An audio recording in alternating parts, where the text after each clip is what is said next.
My grandmother said to my parents that she had noticed that when I was answering the phone, I wasn't able to hear her properly. Or my mother then started to notice that I would put the phone to my other ear. So I would put it to my left ear rather than my right ear because I'd clearly worked out that something wasn't quite right. And then it wasn't until I went to school and I started having a hearing test in the school environment that my parents were informed that I was deaf on my right side almost completely. I guess at 4 years old, yes, you've got some life experience, haven't you? You know how your body works, but perhaps I hadn't really noticed it in the way that my parents might have expected me to. I remember at school, I was always advised to put myself at the front of the classroom, to make sure that I was always in a place where I could hear the teachers, and I always followed that advice.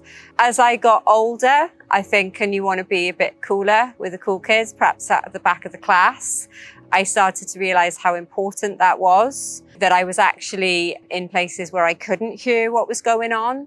Only in adulthood, really, have I really taken that message on board. And when I go to a meeting, you'll generally find that I'm early because I want to place myself somewhere where I can actually hear what's going on. But certainly at school and at university, I definitely put myself in situations where I couldn't hear what was going on. I couldn't hear the teacher at the front of the class, but that's because you want to mix with your friends and not actually do what you're supposed to do.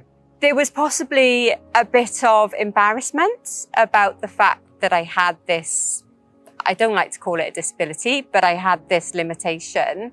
I recall so many embarrassing moments when I've just not heard what people have said. And then when you get to the third time where you have to ask them to repeat themselves, you kind of start trying to make up what they said. And then sometimes you've got it wrong and then you say something which is completely irrelevant and embarrass yourself. Or you just start to withdraw from conversations. And there's definitely been so many times where I've just decided not to participate in that conversation and to disengage and be the quiet person in the corner.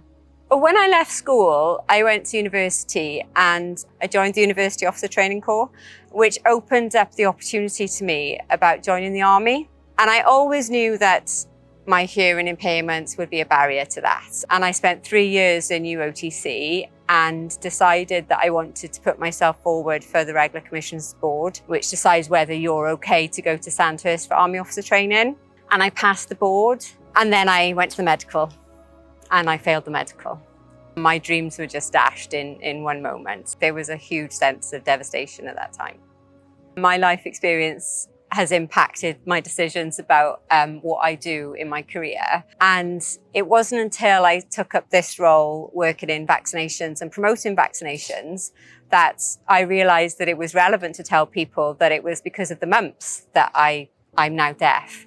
But what occurred to me is that vaccination is a choice you can make. It's free, it's accessible. We can control that. We can make that choice to prevent our children from getting these infections that can cause serious harm. And we almost think that those infectious diseases have been eliminated, but the fact is they have been eliminated because of vaccination.